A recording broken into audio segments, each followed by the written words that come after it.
Hello, আসসালামু আলাইকুম। চলে এসেছি আপনাদের মাঝে নতুন একটি ভিডিও নিয়ে। আজকে আমি রান্না করব মূলা চিংড়ি। তো এই রেসিপিটি আপনাদের সাথে শেয়ার করলাম আমি যেভাবে রান্না করি। এই তো পেঁয়াজের সাথে ভালোভাবে চিংড়ি মাছটা ভেজে নেব। তারপরে সব গুঁড়ো মশলা, রসুন বাটা দিয়ে, জিরা বাটা সব কিছু মশলা দিয়ে কষিয়ে নেব মশলাটাকে। এই তো মশলাটা কষানো হচ্ছে, এবার আমি মূলাগুলো দিয়ে দেবো। মূলাটা ভালোভাবে আমি কষিয়ে রান্না করি।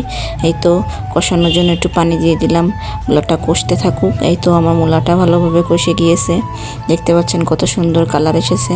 আমি মূলাটা ভুনাই রান্না করি, তাই এভাবে রান্না করলে আসলেই অনেক খেতে মজা লাগে। যারা মূলা খায় না তাদেরও ভালো লাগবে।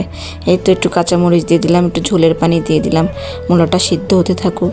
লাস্টে একটু ধনিয়া পাতা দিয়ে আমি আরেকটু মশলাটা গাঢ় করে শুকনো করে তারপরে চুলাটাকে আমি অফ করে দেবো। এই তো দেখতে পাচ্ছেন আমার মূলাটা হয়ে গিয়েছে। তো আমার ভিডিওটা যদি ভালো লেগে থাকে অবশ্যই ফলো দিয়ে পাশে থাকবেন। আল্লাহ হাফেজ।